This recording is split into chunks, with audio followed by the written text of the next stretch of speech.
এই আবুটা সবসময় বাস্তব কথা বলে, কি বিশেষ হচ্ছে না? তাহলে ভিডিওটি দেখুন। ডিভোর্স হলে পুরুষের কোনো ক্ষতি হয় না, যা ক্ষতি হওয়ার সব ক্ষতি মেয়েটারই হয়। তাই বলছি, প্রত্যেকটা নারীকে স্বামীর সাথে ধোঁকাবাজি করার আগে হাজারবার ভেবে নেবেন। অনেক নারী আছে তারা স্বামীর সাথে ধোঁকাবাজি করে, স্বামীর সাথে বেইমানি করে, স্বামীর ঘরে এসে অন্য পুরুষের সাথে পরকিয়া করে। অনেক জায়গায় আছে না, স্বামী থাকে বিদেশে, মাথার ঘাম পায়ে ফেলে সারাটা দিন পরিশ্রম করে কষ্ট করে কাজ করে টাকা ইনকাম করে সেই টাকা দেশে পাঠায় স্ত্রীর কাছে। আর ওই স্ত্রীটা এত পরিমাণে বেইমান, ওই স্বামীর কষ্টের টাকা দিয়ে এমবি ভরে অন্য পরপুরুষের সাথে সময় কাটায়, কথা বলে, প্রেম করে বেড়ায়। আপনারা বলেন না এরকম মেয়ে আপনাদের আশেপাশে আছে কিনা, আমাদের দেশে আছে কিনা? আমি আমার সেই সকল বোনদেরকে উদ্দেশ্য করে একটা কথাই বলতে চাই। একটা কথা সবসময় মাথায় রাখবেন, বিয়ের পরে একটা নারীর জন্য তার বাবা আপন থাকে না, তার মা আপন থাকে না। বিয়ের পরে আপনার রক্তের ভাইও আপনার জন্য আপন থাকে না।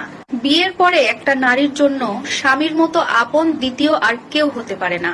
আবার অনেক নারী আছে স্বামীর উপরে অনেক প্রেসার ক্রিয়েট করে, আমার আইফোন লাগবে মানে লাগবেই, এই মাসেই লাগবে, কেমনে দিবা জানি না, দিতেই হবে। অনেকে জিদ করে আমি এই গ্রামের বাড়িতে আর থাকবো না শ্বশুর শাশুড়ির সাথে, আমাকে শহরে নিয়ে যাও, শহরে বাসায় রাখো, আমি নিজের মতো করে থাকতে চাই। মানে কিছু মেয়ে আছে না যাদের ডিমান্ডের কোনো শেষই থাকে না।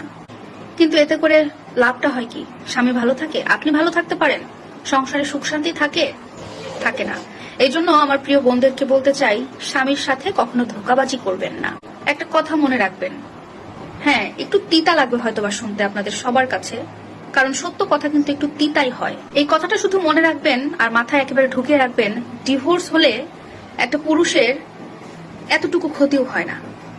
ঠিক আছে, ডিভোর্স হলে যা ক্ষতি হওয়ার, যত ক্ষতি হওয়ার সব ক্ষতি মেয়েটারই হয়, পুরুষের কিচ্ছু হয় না।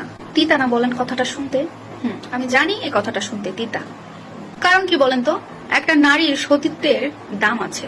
একটা নারীর সতীত্বের যতটুকু দাম আছে, আমাদের এই সমাজ কিন্তু কখনো একটা পুরুষের সতীত্বের দাম জানতে চায় না। পুরুষের সতীত্বের কথা নিয়ে কোনো কথাই বলে। একটা নারীর দেহের অনেক মূল্য আছে, অনেক মূল্য, কিন্তু যেটা পুরুষের ক্ষেত্রে আহামরি কিন্তু আমাদের এই সমাজ দেখতে চায় না। এই ব্যাপারে কোনো কথাই হয় না। একটা মেয়ের জীবনে যখন ডিভোর্সের দাগ লেগে যায়, এই পুরো সমাজের চোখে একেবারে ছোট হয়ে যায় সে। আর এই জন্যই প্রত্যেকটা বোনকে বলছি, স্বামীর সাথে বেইমানি করার আগে একটু না 1000 বার ভেবে নেবেন, 1000 বার। কারণ এখানে ক্ষতিটা আপনার হবে না, ক্ষতিটা আমারও হবে না, ক্ষতিটা কারোর হবে না।